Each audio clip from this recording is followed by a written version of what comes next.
Hello everyone. Today's viewer recommended case is not only extremely sad, but the details are horrific, so make sure you're in a good headspace while you're listening to this one today. I was honestly shocked while researching this case, and even more shocked that I'd never heard of it before. I'm honestly surprised it's not more widely talked about. It's honestly along the horrific lines of the Gabriel Fernandez case. So if you know about that case, you'll understand where this one is going. December 2nd of 2008, police officer Kevin Roy would be called to an area of Rusk County, south of Longview, Texas. 2 ambulances were already on scene when he arrived, and what he'd walk into would be something that he would never forget. Inside the trailer home, EMTs were standing in the doorway of the master bedroom, where a teen mom and her boyfriend were kneeling on the floor. An infant was also on the floor, and when the officer looked closer at the baby, he realized it wasn't moving. It wasn't breathing, and its entire face was one large bruise. According to the mother, that morning while her 13-month-old baby was sleeping in its playpen, her and her boyfriend decided to walk over to a property where they were intending to place a manufactured home. The boyfriend claimed that they spoke to a man named Clark who was going to be clearing some of the land for them. 2 hours later, they claimed to have returned home to find that the baby was no longer in her playpen anymore, but dead in a hole in the bathroom floor. The teen mother claimed she attempted CPR efforts, crying, and I quote, "What kind of monster did this?" end quote, insinuating that someone must have broken in and attacked her young daughter. The boyfriend would end up providing officers at the scene with names of potential suspects, and making statements that whoever did this should be hung. Despite the grieving couple embracing and being distraught, their stories weren't lining up. The boyfriend claimed that the baby was still breathing when they found her, so they called 911. But the teen mother was claiming that her baby was dead when they found her. The teen mom was also said to be crying and very distraught at one moment, then her demeanor would change drastically. She also referred to her baby as that baby and not by the baby's name. But the monsters would be closer to home than anyone would realize. Amora Carson was born on November 12th of 2007 to her 17-year-old mother, Jessica Carson, and father, Arlen Mutina, who was serving in the military at the time. Due to this, he would only get to see his daughter a few times before him and Jessica separated. Despite having her daughter in high school, Jessica was described by her friends as a sweet and loving mother. Jessica was still only 17 years old when she would eventually meet 18-year-old Blaine Milam in 2008. And let me tell you a little bit about Blaine's past because it was shocking to read. Based on reports that Blaine would give to officials, he was using alcohol by age 13, drank a pint of schnapps a day by age 15, had tried cocaine by 2008, and started weekly use of methamphetamines by age 16 that he was still actively addicted to. He had also admitted to using Vicodin, crack, and embalming fluids. But to the outside world, they seemed like a happy young couple that was maybe moving a little too fast, but they were in love. Jessica's friend Amy Lowthorpe saying, and I quote, "I mean, they got serious fast, but he seemed like a really great guy. He said he loved that baby, Amora. He loved her. I mean, he always took care of her. He was like, Amora and Jessie are my life." End quote. A friend named Farrah Stone saying, and I quote, "They appeared to be happy." End quote. However, after beginning to date Blaine, Jessica would begin to change. Very quickly, the couple moved into an apartment in Longview, Texas. And by October of that year, she altogether dropped contact with her mother. And on one visit to a friend in Alabama, she made claims that her mother had actually killed her father. Jessica also seemed to be becoming more withdrawn, and she stopped caring for herself as well as she used to, which was said to show in her appearance. During the trip to Alabama that fall, her friend's mother, Lisa Taylor, would notice that Jessica was now acting weird and hollow and empty, saying that looking into her eyes was like looking into a dark space. Lisa also noticed that Jessica was no longer taking care of Amora, claiming that Jessica didn't bathe her daughter for the entire week that they were visiting, and instead, Blaine was the one changing Amora's diapers and feeding her. Back in Texas, Jessica stopped leaving her apartment and would only leave if Blaine was with her. Friends were no longer allowed over either.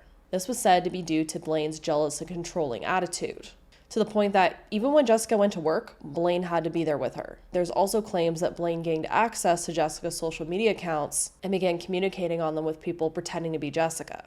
Now, looking at all of that, in my opinion, it seems like their relationship was showing a lot of signs of DV.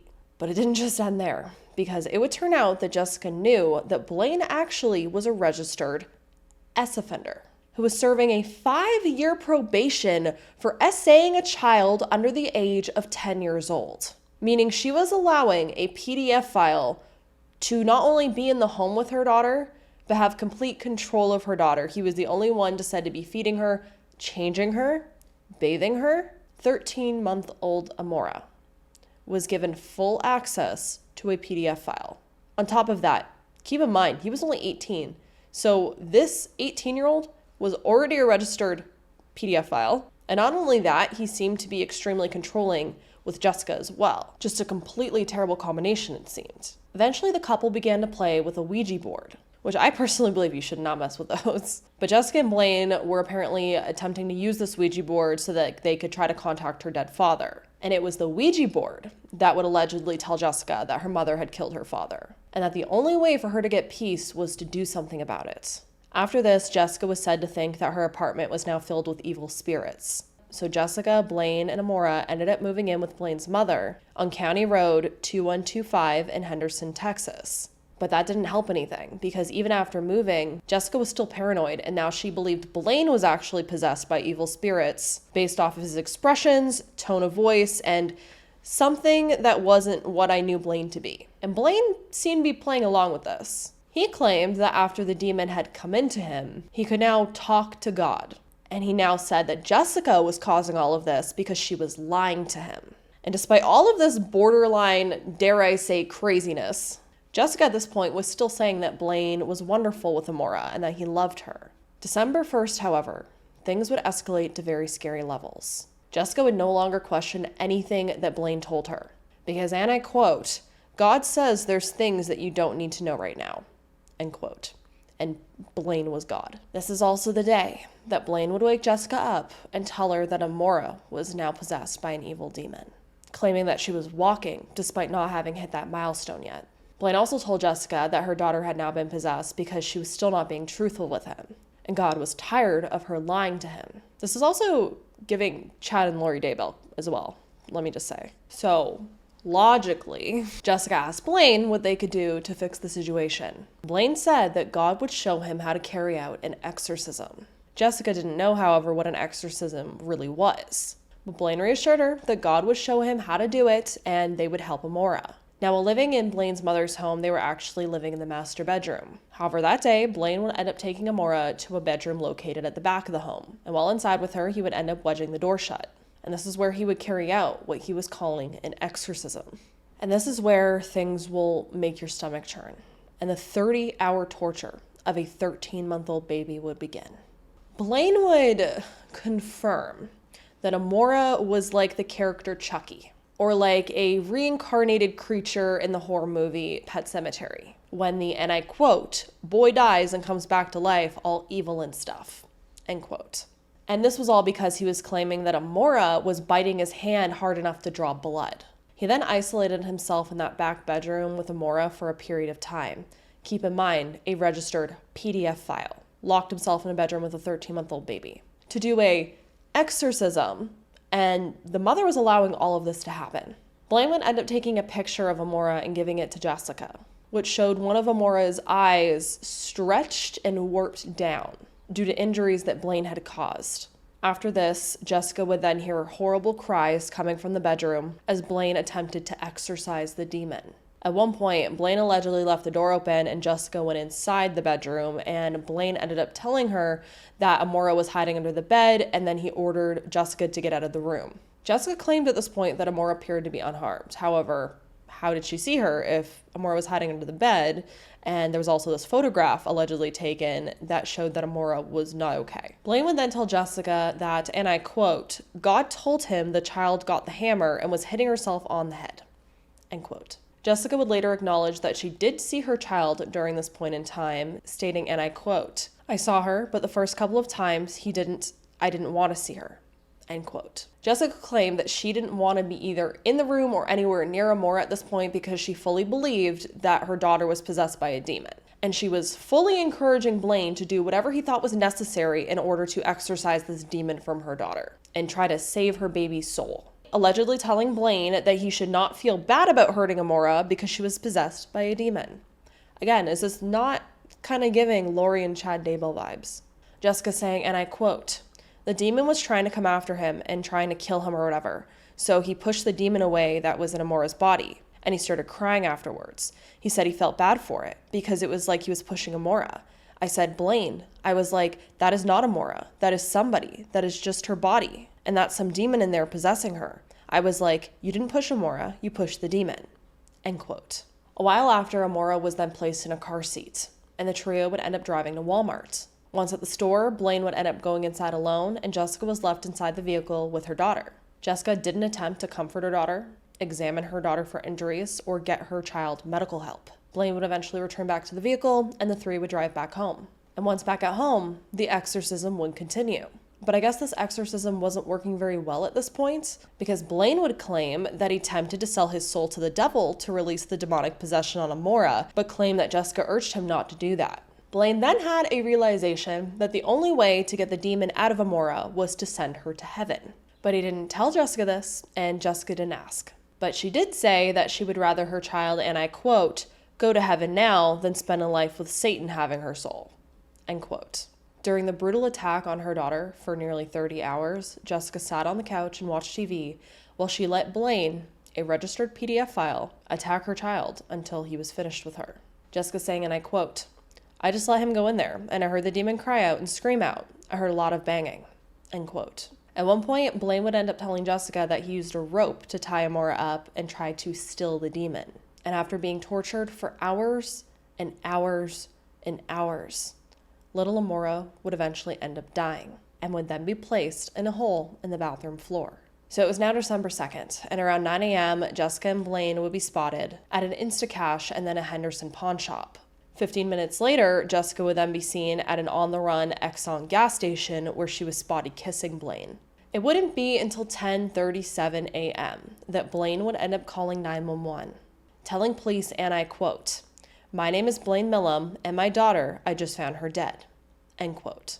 That's when police would arrive, and the fabricated story of them leaving Amora alone for 2 hours and then arriving back to finding her dead would be carried out, which honestly, just leaving a 13-month-old baby alone for 2 hours is a crime in itself. Thankfully, however, police were very quickly able to dispel their story. The man named Clark, who they claimed to have met up with that day, would end up telling police that he hadn't met up with them that day. The pawn shop manager would end up telling police that just after they'd opened that day, the couple would end up coming in trying to sell an electric chainsaw and an air impact tool. Surveillance footage would show that they were at the pawn shop for about 15 minutes before going to the gas station.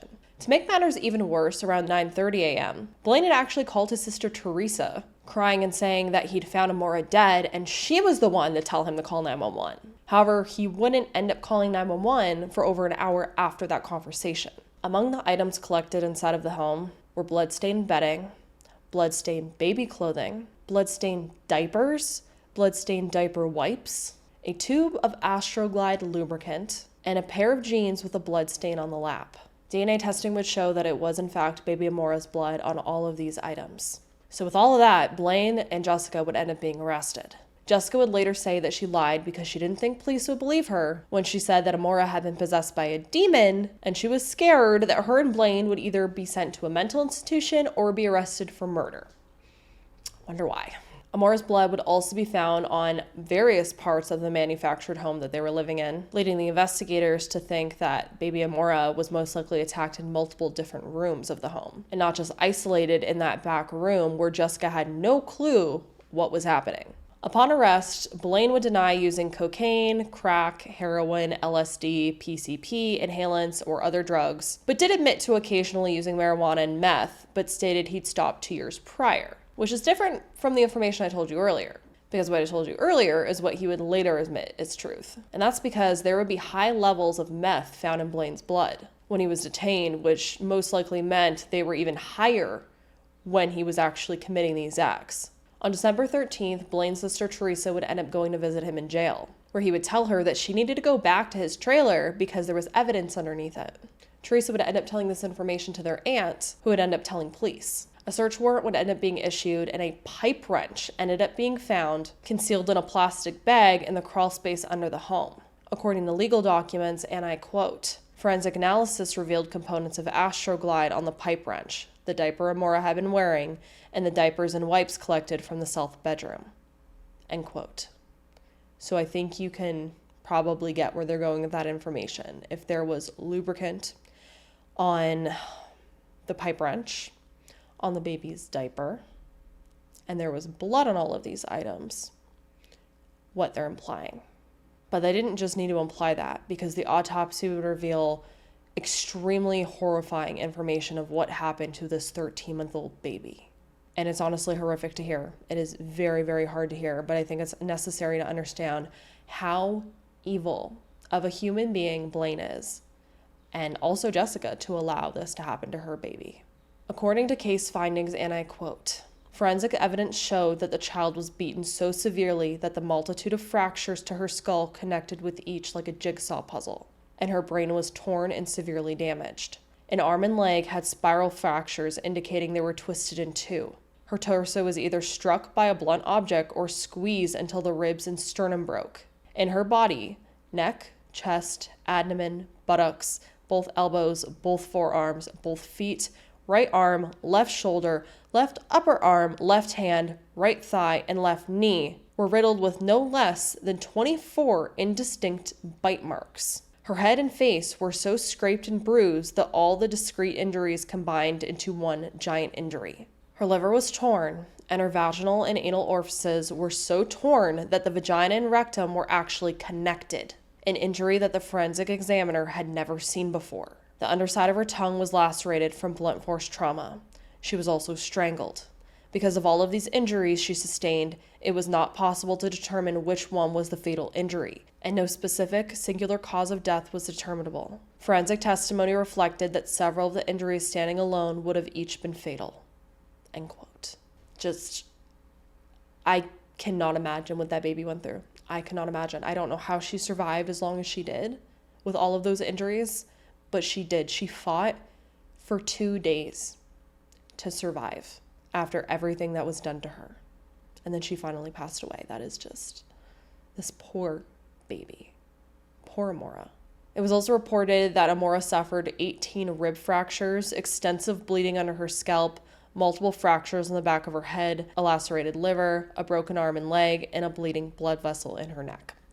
So the injuries were just endless. Basically anything that could happen to this little baby happened. In the end, Amora's injuries were said to be due to blunt force trauma, SA, and strangulation. But officially, her death was determined to be homicidal violence, including multiple blunt force injuries and possible strangulation, due to the medical examiner not being able to find a definitive cause of death due to how many injuries she had.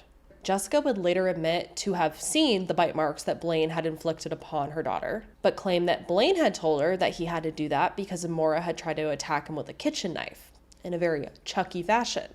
Yeah, because biting a baby 24 times against a kitchen knife makes sense even. Forensics was able to determine that Blaine's orbital pattern, so I guess the way his teeth are, matched all of the bite marks on Amora, and Jessica was ruled out of 23 of those bite marks, but there was one bite mark that I guess they just couldn't determine. Jessica would also confess to talking to Amora multiple times during the attack, stating that she would try to let Amora hear her voice, saying that it would be her for a little while, and then the demon would take back over and start getting mean again, saying, and I quote, "And then I was like, is it coming back?" And he said, "Yeah, it's coming back."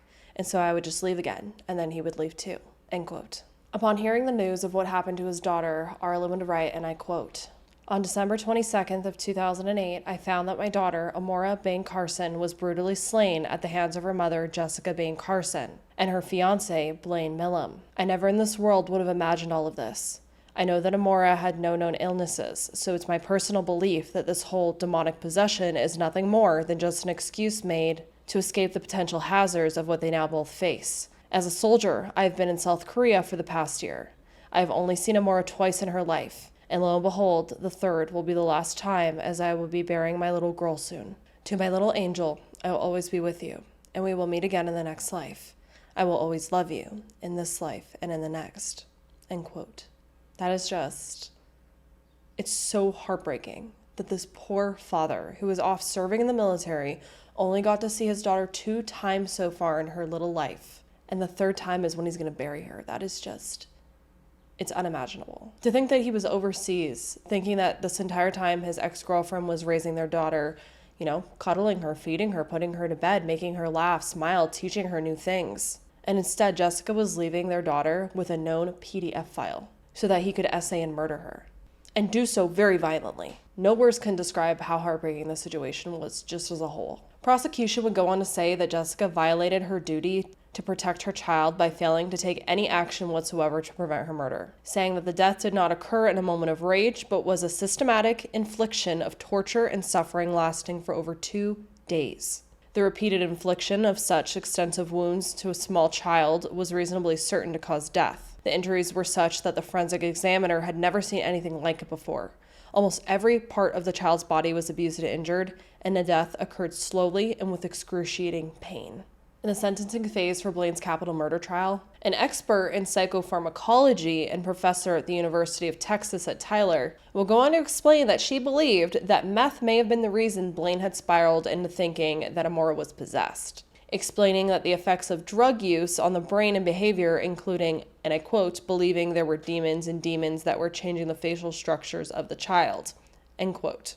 While at the Rusk County Jail, a nurse would also find Blaine crying in his cell. He then handed her a note and told her, and I quote, "I'm going to confess. I did it. But Miss Shirley, the Blaine you know did not do this. My dad told me to be a man, and I've been reading my Bible. Please tell Jessica I love her." End quote. Blaine would end up being sentenced to the death penalty and was set to be executed after 6 p.m. on January 21st of 2021. However, a petition ended up being started before this that garnered over 12,000 signatures to stop his execution. Now, I know the death penalty is a hot topic, but I'm opinion it's meant for cases like this where you knew for 100% certainty that an individual did it and that they did something so incredibly heinous and violent that they should no longer exist on this world. I understand there's instances where people are innocent and get sent to death row. That's a big issue, but that isn't this case. So it's wild to me that 12,000 people signed for this man to not be executed, considering everything that he did to this baby. That 12,000 people would stand up for this known multi-victim PDF file and child murderer. Blaine would also file what is called a habeas corpus application, stating he was intellectually disabled and ineligible for the death penalty. Now, I couldn't find if Blaine ended up being executed. However, I can still find, as you can see here on the screen, his information online. So I want to guess that he has not been executed, but I could be wrong. Jessica would end up being convicted of capital murder and sentenced to life without the possibility of parole. I also really haven't found any information on her over the last decades either. This case is wild to me because it makes you wonder how two teenagers could be so violent against a baby. Clearly, there's a lot of layers of issues here that led to this. Whether that be Blaine's history of drug use over the years, maybe his mental health issues that he clearly must likely have, the fact that he was already charged with a crime against a minor when he was barely an adult himself, and then the alleged controlling and DV he inflicted against Jessica. But then Jessica isn't innocent herself in this whatsoever either, even if, in my opinion, Blaine was kind of the ringleader in all of this. It also seems like Jessica was equally part of this.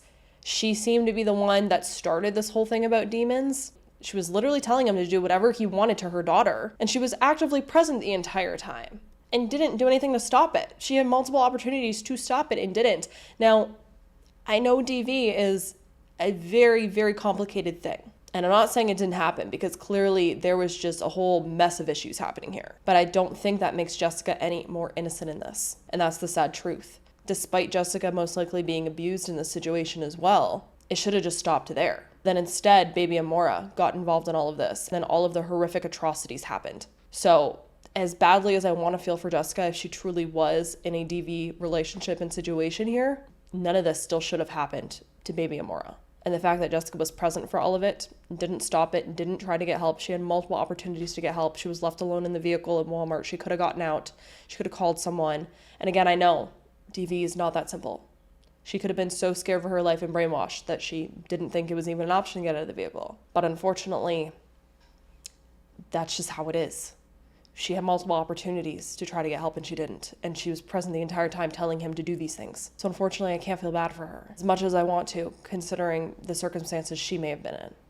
Baby Amora was innocent. She could not defend herself. She could not get help. And this was allowed to happen. And Jessica seemed to be an active participant in it. And then in the aftermath, she also aided in concealing the story, saying she didn't want to go to jail or a mental health institution. So that's the reason she lied. Not because she was upset over what happened to her baby and she was brainwashed and she was being controlled by Blaine, but because she didn't want to get in trouble. It's monstrous. It just truly is. And it really makes you wonder how someone who is described as such a happy and caring person towards their child can turn like this. In just a matter of months, it's very scary. It makes me wonder what other things were happening under the surface that led to all this as well. And it makes me wonder if Jessica had never met Blaine, would baby Amora still be alive? Either way, as I said, little Amora did not deserve this. She was an innocent baby. I can't imagine the horror and sadness and confusion going through her little mind as all of that stuff was happening to her. Just to torture anyone, any person, let alone a 13-month-old. And the fact that the pipe wrench was found with lube on it, and so was her diaper, and there was blood on her diaper and on diaper wipes and on his lap. It's horrific. This man violated this baby so badly that he ripped her insides in half. It just, honestly, it makes you want to throw up. That poor baby. So to circle back, knowing that 12,000 people stood up for this man, it makes me sick. It honestly does. I understand people have their own beliefs in that, but it makes me wonder if they didn't know these horrific details. And if they did, would that make them change their mind? He's honestly the worst of the worst, and I believe he should never be free again. And the fact that Amora's own mother let this happen to her, I am also glad that she also will never be free again. But after hearing all of this, what do you all think? Do you know any details or facts that I didn't include in this video? This is a really tough one, and I try not to do tough ones like this all the time, but this was requested, and once I started looking into it, I think it's a very important case to talk about. Because just like baby Sterling and Gabriel Fernandez, if we don't talk about those cases, it allows things like this to continue to happen. We need to have these hard conversations. We need to talk about these hard situations because maybe someone will notice a sign of something and it could stop something like this from happening, because there should not be another baby like this that's allowed for something like this to happen to. But I'll be in the comment section talking with you all. My heart goes out to Amora's father and the rest of her family. He should have been able to watch her grow up when he came back from deployment, and he will never get that. He'll never get to see her again. All because for what? For two very sick individuals. But if you have children, hug them a little tighter tonight. And as always, I hope you all stay safe out there. Lock your windows and doors, and I hope to see you in the next video.